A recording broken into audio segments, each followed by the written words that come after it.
Okay, I'm not going to explain question number 2.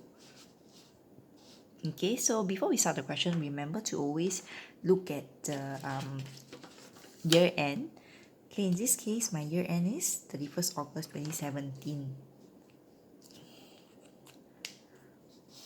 Let's look at the first question.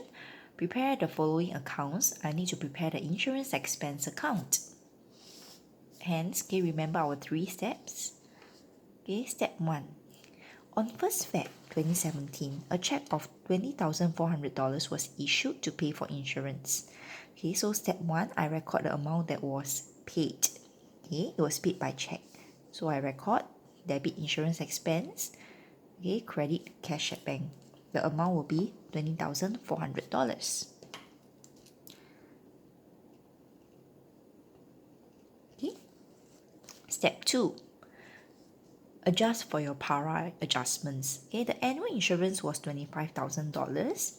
Okay, the word annual insurance means that the amount transferred to profit and loss is 25,000.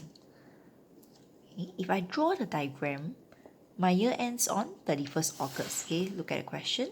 Year ends on 31st August. Start of the year will be 1st September. Okay, for the entire year, I'm supposed to earn 25,000. Okay, referring to the question. Entire year, I'm supposed to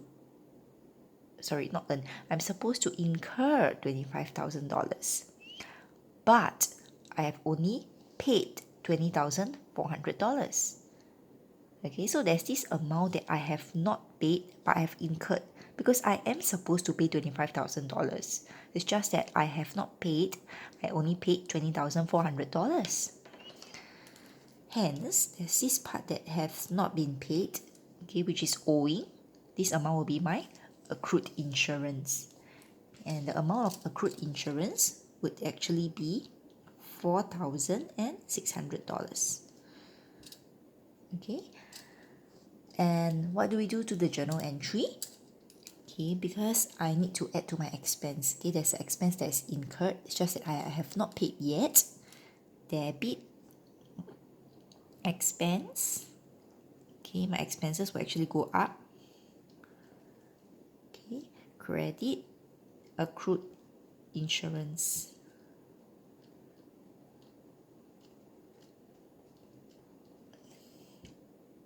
Okay, expenses goes up. Let's look at the last step. Okay, so last step will be transferring to profit and loss. Referring to our solutions.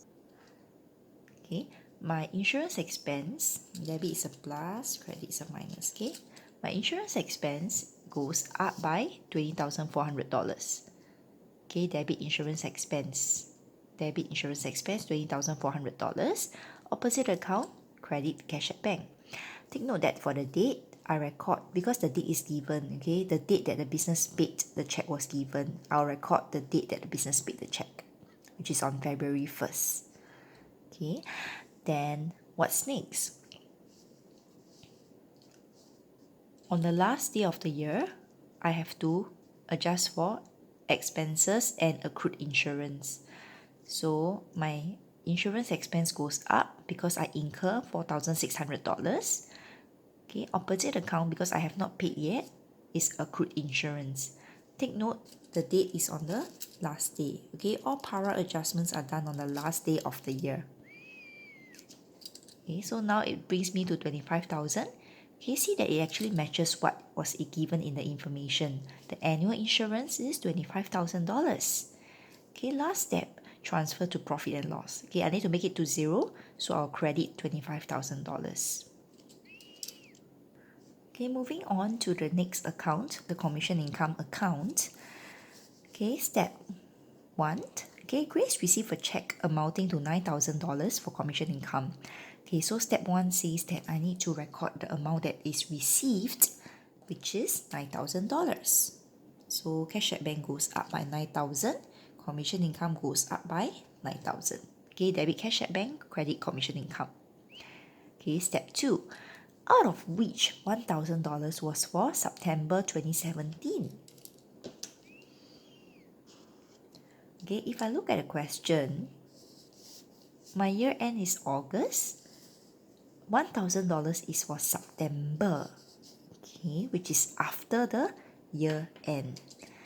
Right, so if I draw my diagram, okay, my year is from 1st September 2016 to 31st August 2017, right? Okay, and $1,000 is for September 2017. Okay, so this amount, $1,000, is actually a income received in advance. Okay, income received in advance. What do we do to our journal entries? Because this income is received in advance, it is not earned for this year, okay? It's earned in the next financial year. So we need to debit commission income $1,000. Okay, my commission income will actually decrease by $1,000 because this is earned in the next year, okay, not for this year. Credit commission income received in advance $1,000. Okay, my liability actually goes up. Okay, because the business has an obligation to provide this service to the person that is owing to. Okay, let's look at our ledger accounts. So step 1. Okay, step 1, my commission income. Step 1. So I credit commission income. 9,000. Okay, I received $9,000 by check. Opposite account, cash at bank. Okay. Next step, I need to reduce $1,000 from my commission income because this is earned in the next financial year, not this year. So I debit commission income. 1,000. Opposite account, commission income received in advance. Okay, which brings me to $8,000 credit now. Okay, last step, transfer everything to my profit and loss such that it becomes zero.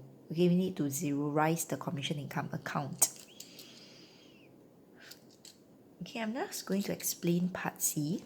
Okay, states the effect on the financial statements if prepaid expense is not adjusted.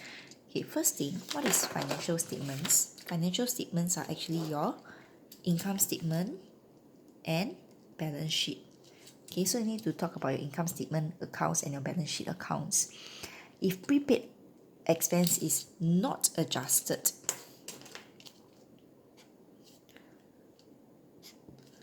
okay, so what happens to prepaid expense? When I have a prepaid expense, okay, it means that I am actually incurring this expense for the next period. Okay, it's not meant for this period. So when I have a prepaid expense, it's incurred for the next financial year. Okay, so I need to credit expense. Okay, and debit prepaid expense. So I increase my asset, decrease my expense. But okay, what happens here is that the business did not do this adjustment. Okay, the business did not do this adjustment. Business did not do this. Okay, so business did not do this adjustment. What happens to my expense? Expense will be overstated.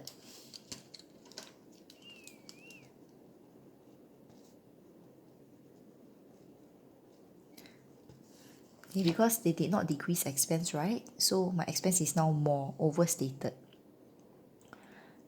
Okay, and if expense are overstated, profit will be understated.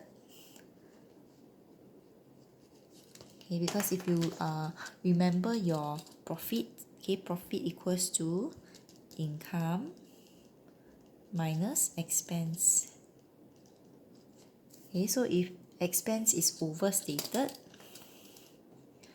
inverse proportion, higher the expense, okay, lower the profit.